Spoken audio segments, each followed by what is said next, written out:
après avoir parlé des 10 meilleurs moments, selon moi, qui peuvent vous arriver pendant votre carrière, je vous parle maintenant, malheureusement, de 10 autres circonstances qui peuvent surgir pendant votre carrière.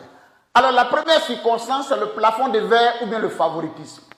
Alors, malheureusement, vous pouvez arriver en entreprise et on préfère certains qui viennent d'autres écoles par rapport à d'autres. Certains qui ont d'autres formations par rapport à d'autres. Ou bien vous êtes arrivé à un niveau où il n'y a pas un poste supérieur. Voilà. Et donc, pour avancer, soit vous sortez pour aller dans une autre entreprise du même secteur, ou bien par rapport au favoritisme, tout ce que vous pouvez faire, c'est également de sortir. Si vous ne sentez plus que vous êtes à l'aise dans ce genre d'environnement où ce n'est pas la compétence qui prime, mais c'est plutôt un favoritisme lié peut-être à une certaine école, lié à un certain groupe ethnique, ou bien une autre raison qu'on ne vous explique pas. Malheureusement, ce genre de situation, vous allez le rencontrer au cours de votre carrière. La seconde circonstance malheureuse, c'est également le licenciement ou la restructuration. Alors, la restructuration échappe à votre, échappe à votre contrôle. Parce que généralement, c'est peut-être une entreprise qui a son siège dans un autre pays qui décide un matin qu'on va décider par exemple de fermer tel poste, parce que. Donc il peut y avoir une restructuration où malheureusement votre poste pourra partir peut-être des postes qui seront supprimés et malheureusement vous serez là sans emploi. Le licenciement encore, il y a toute une procédure à suivre, mais il peut également arriver. Alors, le licenciement peut effectivement arriver également dans votre carrière. Donc ne pensez pas que tout sera lumineux, tout sera mielleux. Malheureusement, le licenciement peut également arriver dans votre carrière. Et comme je l'ai dit, ce licenciement-là, avant qu'il ne soit prononcé, il va suivre alors toute une procédure. Malheureusement, cela peut également arriver. Donc après le favoritisme ou le plafond de verre, après le licenciement, il y a les problèmes de santé. Des problèmes de santé, ou bien ce qu'on appelle le burn-out. Vous êtes tellement dans le travail qu'il arrive quelquefois où vous oubliez vous-même. Vous oubliez de prendre soin de vous-même. Malheureusement, c'est un élément qui arrive et qui peut arriver dans une carrière. Malheureusement, les problèmes de santé en un point fini. Le burn-out. Vous avez tellement travaillé, vous avez voulu tellement atteindre les résultats. Vous avez voulu tellement supporter votre équipe. Vous avez voulu tellement prouver que vous êtes capable d'atteindre tel résultat que malheureusement votre santé a pris un coup. Alors attention, pendant que vous bâtissez votre carrière, prenez soin de vous. Vous avez une carte d'assurance, profitez de cette carte d'assurance. Vous avez une carte d'assurance, profitez pour faire des examens vitaux.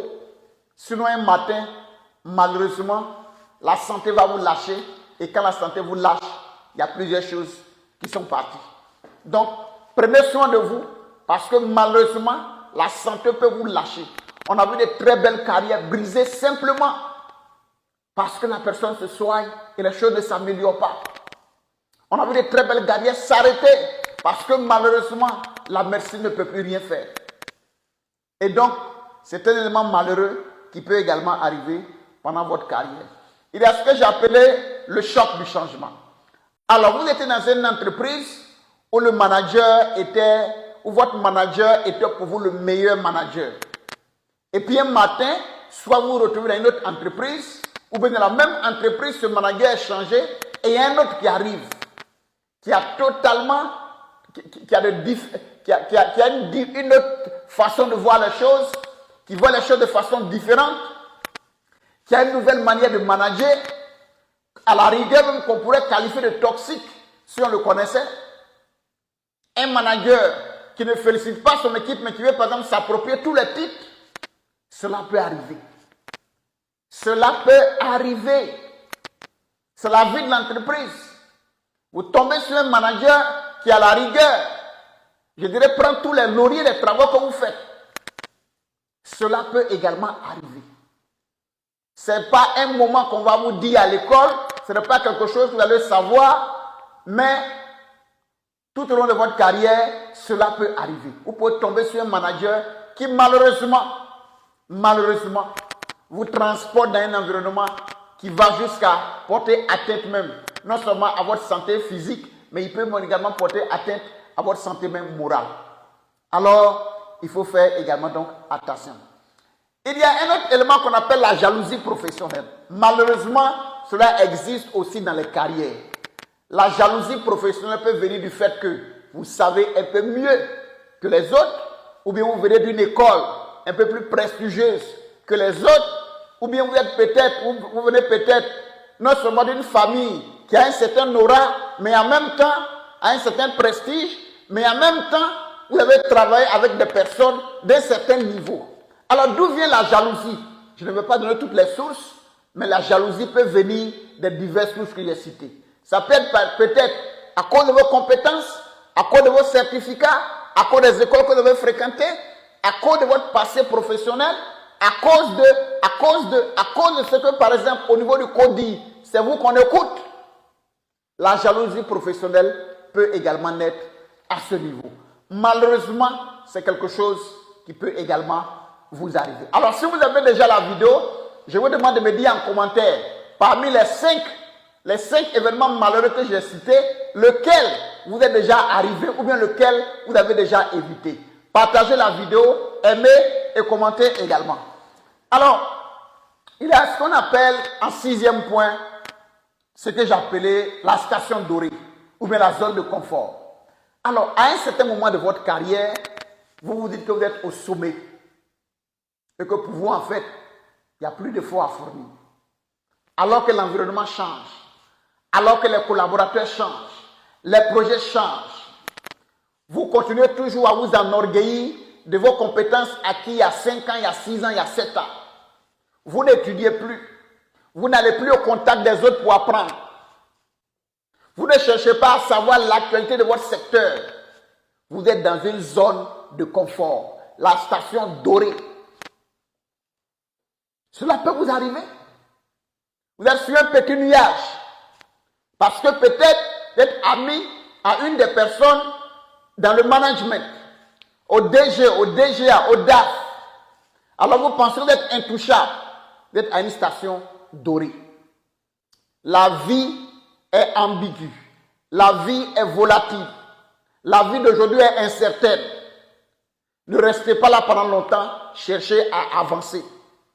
Ne restez pas là pendant longtemps, cherchez à avancer. 8e mauvaise circonstance qui peut arriver pendant la carrière, c'est ce qu'on appelle la mauvaise gestion financière pendant vos années fastes. Il arrivera des moments où l'argent viendra de gauche, de droite, de gauche, de droite. Vous aurez l'impression qu'en fait, pour vous, il n'y a pratiquement pas d'effort à faire pour avoir de l'argent. Non seulement vous en aurez beaucoup, mais malheureusement, dans la gestion, il y aura également des défauts. Dans la gestion, il y aura également des difficultés. Parce que vous serez tellement généreux. Vous serez en train de résoudre le problème de tout le monde. Vous serez en train de soulever, tous les funérailles, tous les anniversaires, tous les baptêmes, tous les payas. Malheureusement, ça peut également vous arriver. Si vous ne vous réveillez pas tôt pour pouvoir vous canaliser, pour avoir une meilleure gestion, vous allez constater à un moment qu'il y a beaucoup d'argent qui est rentré dans votre main et puis malheureusement, vous n'avez pas su gérer. Et vous serez alors au soir de votre carrière. Malheureusement, ce sera déjà trop tard. Un autre élément, c'est l'obsolescence des compétences. Les compétences vieillissent. Nous sommes en 2026, on parle déjà de compétences de 2030. Dans votre domaine, qu'est-ce qui a évolué? Qu'est-ce qui a changé? Quel nouveau outil est apparu? Quelle nouvelle procédure a été mise sur pied? Quelle nouvelle technologie est apparue? Quel est ce nouveau modèle de résolution des problèmes qui est utilisé? Quels sont les nouveaux certificats dans ton domaine? Alors, si tu ne fais pas attention, tes compétences seront obsolètes. Et qui dit compétences obsolètes dit également manque d'opportunité et même perte d'opportunité. Malheureusement, il peut y avoir aussi ce que j'appelais un conflit éthique insoutenable. Conflit éthique insoutenable. On vous demande de prendre l'argent pour aller corrompre quelqu'un. On vous demande de virer quelqu'un parce que la personne a refusé de coucher avec telle personne. On vous demande de jeter, de mettre un délit sur quelqu'un. Ça peut arriver. Ça peut arriver malheureusement. Voici quelque chose que on ne vous dira jamais à l'école et que moi j'ai décidé aujourd'hui de porter à votre attention. Alors après les 10 événements heureux qui peuvent arriver pendant votre carrière, je suis à la fin de la vidéo sur les 10 événements malheureux qui peuvent arriver au cours de votre carrière. Si vous avez aimé, partagez, likez, abonnez-vous à la chaîne afin de me donner la force. Dites-moi, parmi ces 10 événements malheureux, lequel vous est déjà arrivé ou bien lesquels vous sont déjà arrivés et lesquels souhaitez-vous également éviter dans un futur très proche. Ne manquez pas les prochaines vidéos parce que ce sera des vidéos également de questions-réponses sur les questions des ressources humaines. Il y a une centaine de questions sur le droit du travail, sur la gestion des carrières dont je vais répondre. Alors revenez la prochaine fois voir alors ces questions-réponses-là.